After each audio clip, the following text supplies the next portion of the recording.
Hi dears, അസ്സാം വലൈക്കും. ഇനി ഞാൻ വന്നിട്ടുള്ളത് ഉരുളക്കിഴങ്ങ് വെച്ചിട്ട് ചെയ്യാൻ പറ്റിയ ഒരു അടിപൊളി സ്നാക്സ് ആയിട്ടാണ് കേട്ടോ. ഇത് ഉണ്ടാക്കിയെടുക്കാൻ ഭയങ്കര എളുപ്പമാണ്, പിന്നെ അധികം മെനച്ചെലവൊന്നുമില്ല, പെട്ടെന്ന് ഉണ്ടാക്കിയെടുക്കാവുന്നതാണ്.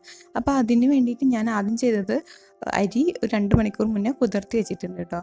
അപ്പോൾ ആ കുതിർത്തി വെച്ച അരി നന്നായി കഴുകി വൃത്തിയാക്കിയ ശേഷം ഒരു അരിപ്പയിലിട്ടിട്ട് ഒന്ന് അരിച്ചെടുത്ത ശേഷം നമുക്ക് എന്ത് ചെയ്യും, ഒരു മിക്സിയിലെ ജാറിലിട്ടിട്ട് കുറച്ച് വെള്ളം ഒഴിക്കാൻ പാടുള്ളൂ. കുറച്ച് വെള്ളം ഒഴിച്ചാൽ നന്നായി ഒന്ന് അരച്ചെടുക്കുക. ഇതാണ് കൺസിസ്റ്റൻസി കേട്ടോ. അപ്പോൾ എന്നിട്ട് അരച്ചെടുത്ത ശേഷം ഇതൊന്ന് മാറ്റി വെക്കുക. എന്നിട്ട് അതിലേക്ക് 4 ഉരുളക്കിഴങ്ങ് ഞാൻ എടുത്ത് വെച്ചിട്ടുണ്ട്. ആ ഉരുളക്കിഴങ്ങ് ഒന്ന് കുക്കറിൽ നന്നായി കഴുകി വൃത്തിയാക്കിയ ശേഷം കുക്കറിലിട്ടിട്ട് ആവശ്യത്തിനുള്ള വെള്ളം ഒഴിച്ച് നന്നായി ഒന്ന് വേവിച്ചെടുക്കുക. അങ്ങനെ വേവിച്ചെടുക്കുമ്പോൾ എളുപ്പമാണ്. അപ്പോൾ നന്നായി ഒന്ന് വേവിക്കണേ. അപ്പോൾ ഇത് ഉരുളക്കിഴങ്ങിൻ്റെ മേലത്തെ തൊലിയൊക്കെ നന്നായി കളഞ്ഞിട്ടുണ്ട്. ഇനി അതൊന്ന് ഉടച്ചെടുക്കുക, നന്നായി ഇതുപോലെ ഉടച്ചെടുക്കുക. ഒരു കട്ട പോലും ഇല്ലാണ്ട് നന്നായി ഉടച്ചെടുക്കുക കേട്ടോ. അതിലേക്ക് ഇനി സവാള 1 പച്ചമുളക് 4 മല്ലിച്ചപ്പ്, ഇഞ്ചി ഒരു കഷ്ണം, വേപ്പില എല്ലാം കൂടി അതിലേക്ക് ആഡ് ചെയ്യാനുള്ളതാണ് കേട്ടോ. അപ്പോൾ എല്ലാം കൂടി എടുത്തിട്ട് പൊട്ടാറ്റോയിലേക്ക് ആഡ് ചെയ്യുക. ഇത് അതിന് ടേസ്റ്റ്, മല്ലിച്ചപ്പൊക്കെ വരുമ്പോൾ നല്ലൊരു ടേസ്റ്റ് ആവും, നല്ലൊരു സ്മെല്ലായിരിക്കും കേട്ടോ പൊട്ടാറ്റോ കൂടി വരുമ്പോൾ. അപ്പോൾ നമ്മൾ ബോണ്ടൊക്കെ ഉണ്ടാക്കുന്ന അതിൽ വരുന്ന സ്മെല്ല്. അപ്പോൾ അതിലേക്ക് 1/4 ടീസ്പൂൺ മഞ്ഞൾപ്പൊടി, ആവശ്യത്തിനുള്ള ഉപ്പ്, പിന്നെ കുറച്ച് കായത്തിൻ്റെ പൊടി കേട്ടോ, അത് നമ്മൾ. അപ്പോൾ അതെല്ലാം കൂടി ചേർത്ത് ഇനി അത് നന്നായി ഒന്ന് ഇളക്കി കൊടുക്കുക. എന്നിട്ട് നന്നായി ഒന്ന് കൈവച്ചിട്ട് തന്നെ കുഴച്ചെടുക്കുക. അപ്പോൾ ഇതുപോലെ. ഇനി ഇതിലേക്ക് ഞാൻ എന്ത് ചെയ്യും, അരിമാവില്ലേ അത് ഒരു 2 കയ്യിൽ ഒഴിക്കുന്നുണ്ട് കേട്ടോ. അപ്പോൾ ഇനി അതൊന്ന് ഇതാവാനുള്ളത്, ഒരുപാടിട്ട് ഒഴിക്കണ്ട, അതൊന്ന് സെറ്റാവാനുള്ള അരിമാവ് ഒഴിക്കുക.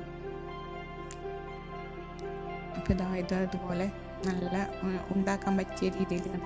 അപ്പം ഞാൻ ഇത് ബോളാക്കുന്നുണ്ട്, പിന്നെ ഇതുപോലെ ഒരു അച്ചെടുത്തിട്ട്, അതായത് പാത്രത്തിൽ മൂടി എടുത്തിട്ട് അതൊരു കട്ട്ലറ്റിൻ്റെ ഷേപ്പിലാക്കണം, അങ്ങനെ ചെയ്യുന്നുണ്ട് കേട്ടോ. ഇതുപോലും ചെയ്യുന്നുണ്ട്, ഇങ്ങനെ ചെയ്യുന്നുണ്ട്. ഇത് നമുക്ക് ഇഷ്ടമുള്ള ഷേപ്പൊക്കെ ആക്കിയെടുക്കാം കേട്ടോ. ഏത് ഷേപ്പിലാണെങ്കിലും കുഴപ്പമില്ല. ചെറിയ ബോളാക്കി എടുക്കുകയാണെങ്കിൽ പെട്ടെന്ന് ഉള്ളിലൊക്കെ നന്നായി വെന്ത് കിട്ടും. അല്ലെങ്കിൽ ഇങ്ങനെ ചെയ്താലും മതി. ഒരുപാട് വലിപ്പമുള്ളതാകുമ്പോൾ ഉള്ളിൽ വെന്ത് കിട്ടാൻ കുറച്ച് പണിയാണ്. അപ്പോൾ ഒരു ഇതുമില്ല. അപ്പോൾ ചെറിയ ബോളാക്കി എടുക്കുകയാണ് ഏറ്റവും നല്ലത് കേട്ടോ. ചെറിയ ബോൾസാക്കി ഉണ്ടാക്കി ഒഴുകുമ്പോൾ കാണാനും നല്ല രസമുണ്ടാവും, കഴിക്കാനും ടേസ്റ്റ് ഉണ്ടാവും. അപ്പോൾ എല്ലാതും റെഡി ആയിട്ടുണ്ട്. ഇനി ഇതൊന്ന് വറക്കണം.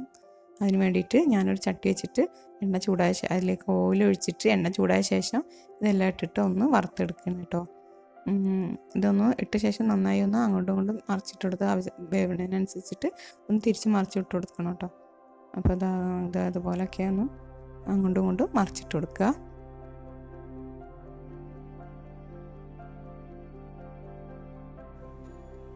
അപ്പോൾ ഇത് ഉണ്ടാക്കിയെടുക്കാൻ എളുപ്പമാണ്, കണ്ടില്ലേ. വീട്ടിലുള്ള കുറച്ച് ഇൻഗ്രീഡിയൻസ് വെച്ചിട്ട് നമുക്ക് പെട്ടെന്ന് ഉണ്ടാക്കിയെടുക്കാൻ പറ്റിയൊരു സ്നാക്സാണ് കേട്ടോ.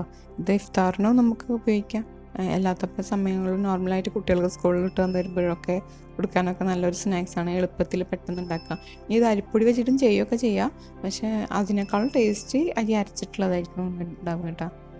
അല്ലെങ്കിൽ നമ്മൾ സാധാരണ പത്തിരിപ്പൊടി അതൊക്കെ വെച്ചിട്ട് ചെയ്യുകയും ചെയ്യാം. അപ്പോൾ എല്ലാവരും ഇതൊന്ന് വറുത്ത് കോരി എടുക്കാം കേട്ടോ. അപ്പോൾ ഇതാണ് ലാസ്റ്റ്. അപ്പോൾ എല്ലാവരും ഇതൊന്ന് ട്രൈ ചെയ്ത് നോക്കണം കേട്ടോ. പിന്നെ ഇഷ്ടമായാൽ ലൈക്ക് ചെയ്യണേ പ്ലീസ്.